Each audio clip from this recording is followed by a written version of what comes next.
여름이 찾아오면 걱정되는 게 온열 질환입니다. 마스크 착용 때문에 올 여름은 더 힘들 것 같은데요. 각별한 주의가 필요합니다. 우리 지역 의료진들도 코로나19 생활치료센터 파견 근무에 동참하고 있는데요. 감염병을 극복하기 위한 K-방역의 모습을 취재했습니다. 경기도가 모든 도민이 일정에게 금전을 지급받는 기본소득 시행을 위해 조례 제정에 나섰습니다. 코로나19 관련 지역 뉴스가 많은 요즘 온라인상에도 관련 댓글과 연관 검색어가 많이 등장하고 있습니다. 최근 어떤 변화들이 있었는지 살펴봤습니다.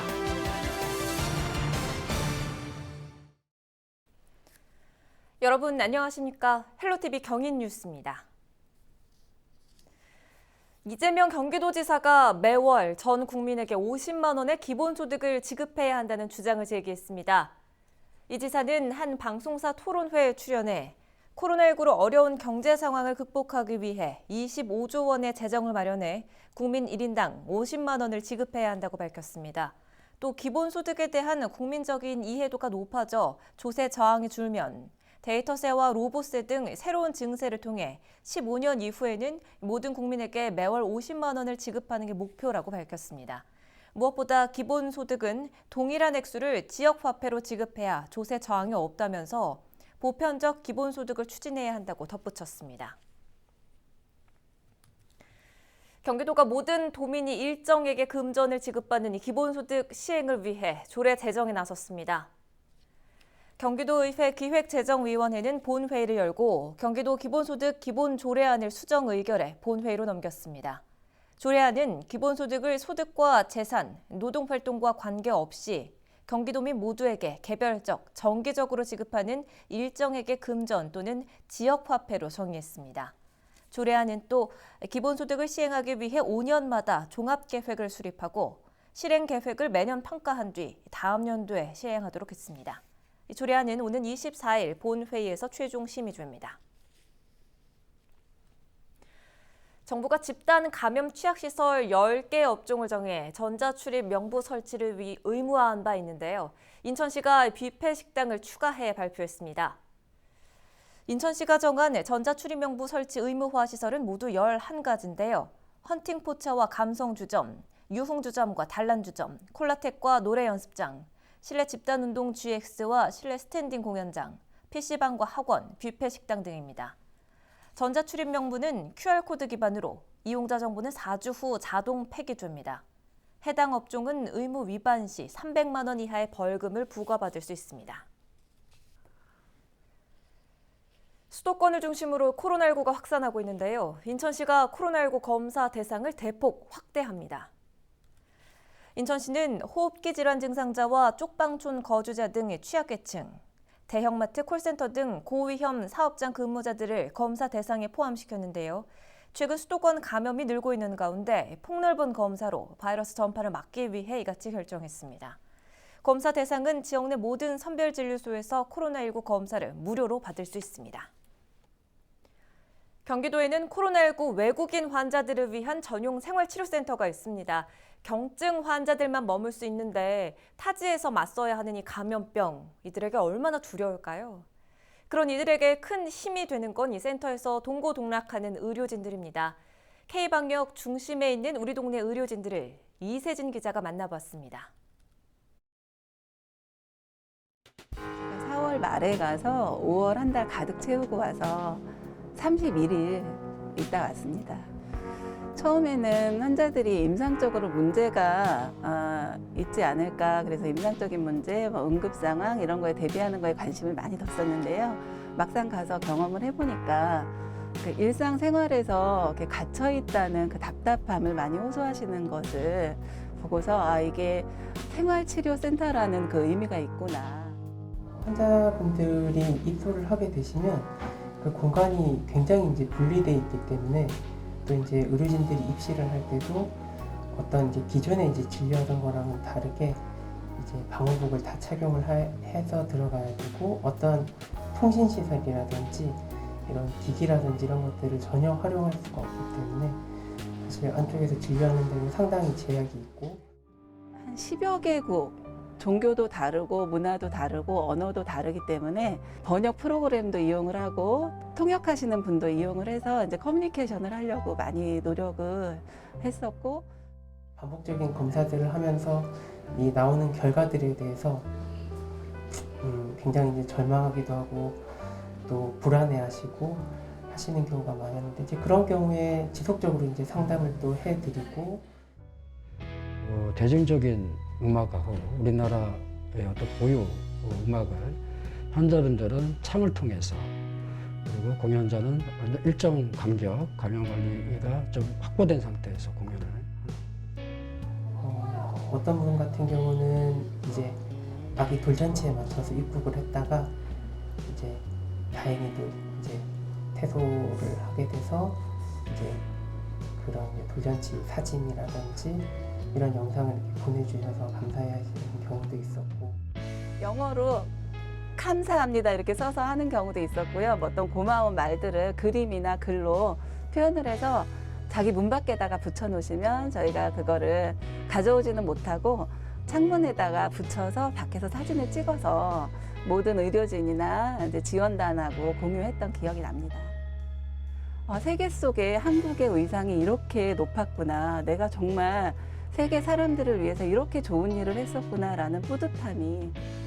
의료진이 돼서 이제 환자를 보고 대할 때는 사실 이제 어떤 환자를 뭐 가려서 보거나 또는 이런 전염병 환자를 뭐 기피하거나 이런 거는 있을 수 없는 일이라고 생각을 하고 또 우리나라 뭐 K-방역 이렇게 좀 많이 주목을 받고 있는데 이런 데에 대해서 스스로도 좀 기여를 할 수 있고 또 도움이 될 수 있다는 거에 대해서 많이 이제 자부심도 가지고 더 열심히 하게 되는 것 같습니다.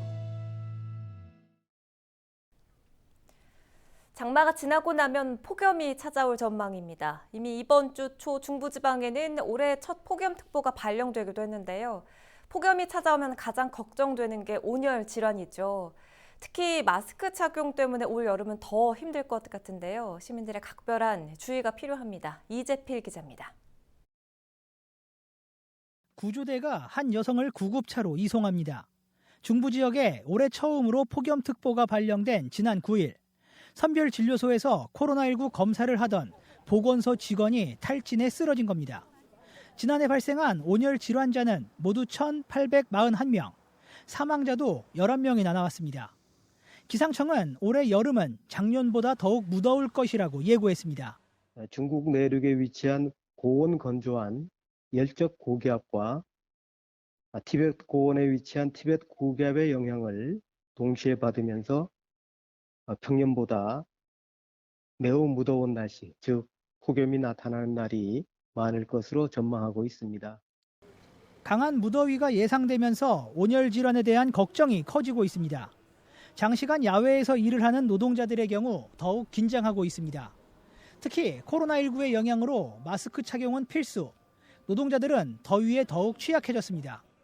폭염일 때는 정말 많이 이렇게 땀도 나고 많이 힘이 들죠. 미세먼지랑 황사가 있을 때도 이제 가끔 착용은 하지만 지금은 아예 의무적으로 해야 되는 부분이 있기 때문에 굉장히 이렇게 더울 때도 쉴 때도 마스크를 벗지 못하는 상태로 근무를 해야 돼서 그런 점이 많이 어려움이 좀 있습니다. 의료 전문가들은 마스크가 온열 질환에 영향을 미칠 수 있다고 지적했습니다. 때문에 폭염 시 꼭 적절한 휴식과 수분을 섭취해야 한다고 강조했습니다. 일부 마스크는 온열 질환의 문제가 중심이 되는 중심 체온이라는 게 있는데 그것을 상승시킬 수도 있다라는 보고가 있어서 수분 섭취를 평소보다 많이 하시고 쉴 수 있는 공간을 마련해서 주로 교대나 이런 것들을 많이 하셔서 충분한 휴식 시간을 가지는 게 중요하다고 할 수 있을 것 같습니다. 매년 이맘때면 찾아오는 온열 질환. 코로나19가 사회를 바꿔놓은 지금 시민들의 보다 각별한 주의가 필요합니다. 헬로티비 뉴스 이재필입니다. 폭염이 찾아오 가만히 있어도 힘든 요즘인데요. 코로나19로 인해서 마스크를 벗지도 못하고 활동해야 하는 시민들과 학생들, 또 머리부터 발끝까지 방호복을 착용해야 하는 의료진들의 고통이 이어지고 있습니다. 보신 것처럼 선별진료소에 나가 있던 인천의 의료진들이 폭염에 탈진하는 상황도 있었는데요. 온열 질환의 구체적인 증상과 대처법까지 전문가에게 들어보겠습니다. 김범택 아주대병원 가정의학과 교수와 전화 연결돼 있습니다. 교수님 안녕하십니까? 먼저 온열 질환인 게 구체적으로 어떤 거고 주요 증상에 대해서도 좀 알려주시죠. 네, 온열 질환이란 외부의 온도가 높아지면서 우리 몸의 체온이 덩달아서 올라가서 몸이 급격히 나빠지는 병입니다. 체온이 높아지면 우리 몸은 열을 식히기 위해서 땀을 흘리고 혈관을 확장시키고 심장이 빨리 뛰어서 혈액순환을 빨리 시키는데요. 이런 과정에서 환자는 힘이 빠지고 머리가 아프고 어지럽고 심한 피로도 느끼고 시야가 흐려지고 온몸이 쑤시고 속이 울렁거리고 심하면 토하고 의식을 잃어버립니다. 이런 환자들은 대개 숨을 얕게 쉬고 맥이 빠르며 피부가 마르고 뜨거운 게 특징입니다. 네. 흔히 여름에는 더위 먹었다는 어려운 증상을 좀 호소하는 분들도 계시는데 온열 질환에도 여러 종류가 있지요. 좀 자세히 설명을 해주세요. 예, 온열 질환 중에서 대표적인 것이 여름의 무더위와 강한 햇볕에 오래 노출되었을 때 생기는 일사병이라고 할 수 있는데요. 일사병 외에도 용광로나 보일러 같은 작업장의 열기가 뜨거운 곳에서 일을 하시다 보면 체온이 올라가서 생기는 열사병도 온열 질환의 대표적인 것입니다. 이런 일사병이나 열사병들은 뇌에 손상을 주기 때문에 굉장히 무섭습니다. 네. 이런 일사병이나 열사병까지 가지 않는다고 하더라도 일시적으로 이렇게 열을 받았을 때 손발을 떠는 열경련이 오실 수도 있고요. 또 잠깐 정신을 잃는 열실신, 그다음에 피부에 땀띠 같은 게 생기는 열발진, 더운 곳에서 근무를 하시다 보면 이제 다리 같은 게 붓는 열부종 같은 것도 일종의 열 손상으로 볼 수 있습니다. 그렇군요. 얼마 전 인천에서는 선별진료소 의료진들이 탈진에 쓰러지는 일도 발생을 했는데 이렇게 더운 날씨에 두꺼운 보호복 입고 현장에서 코로나19와 사투를 벌이고 있는 의료진들에 대한 걱정이 아주 큽니다. 어떻게 대처를 해보면 좋을까요? 네, 특히 레벨 D 방호복은 전혀 공기가 통하지 않기 때문에 뜨거운 열기에 노출되게 되면 근무가 어렵습니다. 그걸 위해서 최근에 레벨 D 방호복 대신에 수술용 가운과 그다음에 마스크, 그다음에 안면 보호개와 장갑 요 네 가지만 기본적인 방호복으로 하는 것으로 바뀌게 되었고요. 그다음에 에어컨이 있는 환경에서 근무를 하시게 하고, 그다음에 2시간마다 근무 시간을 교체하는 등 이런 특수한 환경에서 근무하시는 데는 제한을 두어야지만 이런 더위에서 근무를 하실 수 있을 것으로 보입니다. 네, 이제 이 등교 수업이 시작됐죠. 온종일 마스크 끼고 생활해야 하는 학생들 그리고 교직원 여러분들의 건강도 좀 걱정이 되는데요. 특히 어지러움을 호소하는 경우가 많더라고요. 온열 질환이 발생했을 때 응급처치법을 좀 알려주시죠. 예, 온열 질환이 발생을 하게 되면 가장 중요한 것은 체온을 떨어뜨리는 것입니다. 그래서 바람이 잘 통하는 시원한 곳으로 환자를 옮기시고요. 옷을 벗기시고 환자가 의식이 있다 그러면 수분 보충을 충분히 해주시는 것이 중요합니다. 냉찜질 해주시고요. 선풍기나 부채 등을 이용해서 피부를 차갑게 해주시고 체온을 내려주시는 것이 좋습니다. 만약 환자의 의식이 나쁘다면 억지로 물을 먹이시려고 하지 마시고 빨리 의료기관으로 옮기셔서 수액 치료를 받게 해주시는 것이 좋습니다. 일사병이나 열사병은 생명이 위험해질 수 있기 때문에 의심이 되신다 그러면은 치료를 먼저 진행하시고 나서 그 다음에 진단하시는 것이 원칙입니다. 네. 어떤 병이든 예방이 무엇보다도 중요할 텐데요. 평소에 지켜야 할 건강 수칙에 대해서도 좀 알려주시지요. 네, 더운 여름철에는 야외 활동을 하시거나 나들이를 가시는 경우에 미리 기온을 확인해 주시는 것이 중요하고요. 더운 30도 이상의 더운 날씨에는 실외 활동을 피하시는 것이 중요하겠습니다. 혹시라도 더운 대낮에 운동을 하시게 되는 경우에 있어서는 가능하시면은 짧은 시간 내에 하시는 것이 중요하겠고요. 운동을 하신다고 하시면 가능하시면 실내 운동을 하시거나 꼭 피치 못하게 실외 운동을 하셔야 되는 경우에는 이른 아침이나 해가 지신 후에 선선할 때 운동을 하시는 것이 중요하겠습니다. 또 탈수나 탈진이 되지 않도록 수시로 수분을 섭취하시는 것이 중요하겠고요. 그냥 생수보다는 이온 음료로 수분을 보충하시면서 당하고 무기질을 같이 섭취하시면 좋을 것 같습니다. 네, 오늘 말씀 잘 들었습니다. 김범택 아주대병원 가정의학과 교수와 이야기 나눠봤습니다.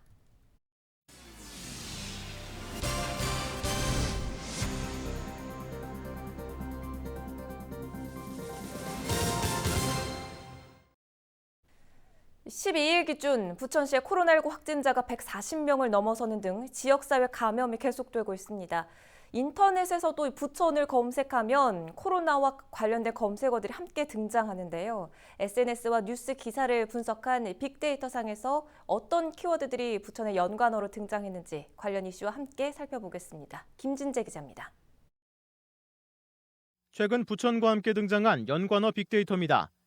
5월 4주차에 연관어 1위를 기록한 쿠팡이 계속해서 상위권에 머물고 있습니다. 부천에서는 지난달 24일 3,900여 명이 근무하는 부천 쿠팡물류센터에서 확진자가 발생했습니다. 이후 쿠팡 직원, 직원의 가족, 그 가족의 접촉자 등 쿠팡 관련 확진자가 계속해서 발생하고 있는 상황입니다. 11일까지 부천 쿠팡물류센터와 관련된 확진자는 144명을 기록했습니다. 부천 연관어 중 서울 키워드는 5월 4주차에 10위였지만 점차 언급량이 늘어나 6월 1주차에는 2위에 올랐습니다. 부천과 서울을 함께 언급한 데이터를 살펴보면 서울 리치웨이가 등장합니다. 지난 2일 서울의 건강용품 방문 판매업체인 리치웨이에서 첫 확진자가 발생한 뒤 관련 확진자는 11일 오전까지 116명을 기록했습니다. 특히 부천에서도 리치웨이에 방문했던 주민 2명이 지난 7일과 8일 각각 확진 판정을 받으면서 이에 대한 감염 우려가 커졌습니다. 6월 1주차에는 부천 연관어에 학교 키워드가 새롭게 등장하기도 했습니다. 부천시는 지역사회에서 확진자가 빠르게 증가하자 지난 28일 고3을 제외한 모든 학년의 등교 계약을 연기했습니다.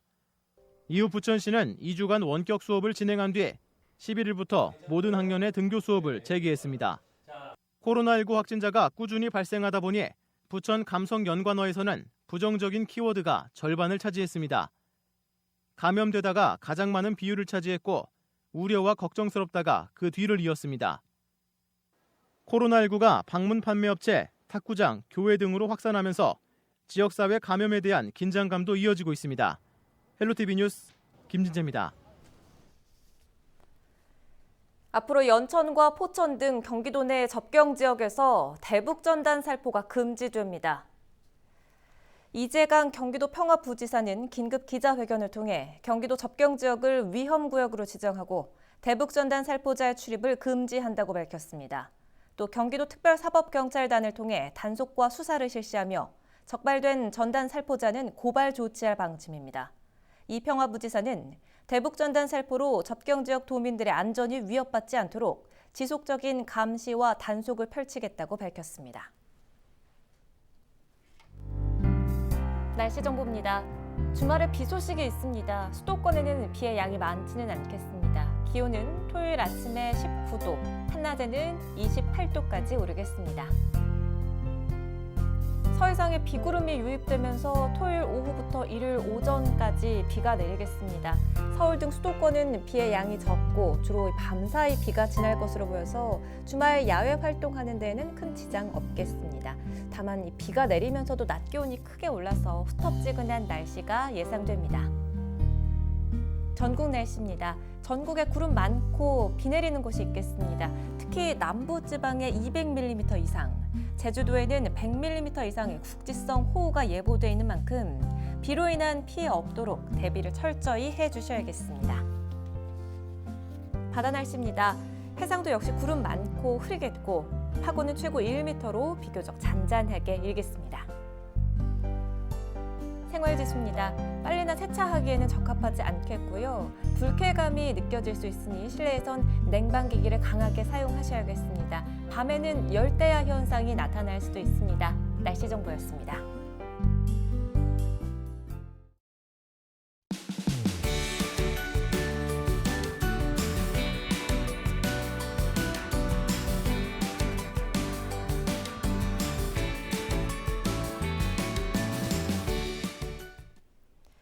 헬로티비 JTBC 뉴스가 준비한 소식은 여기까지입니다. 저희는 언제나 여러분 곁에 있겠습니다. 고맙습니다.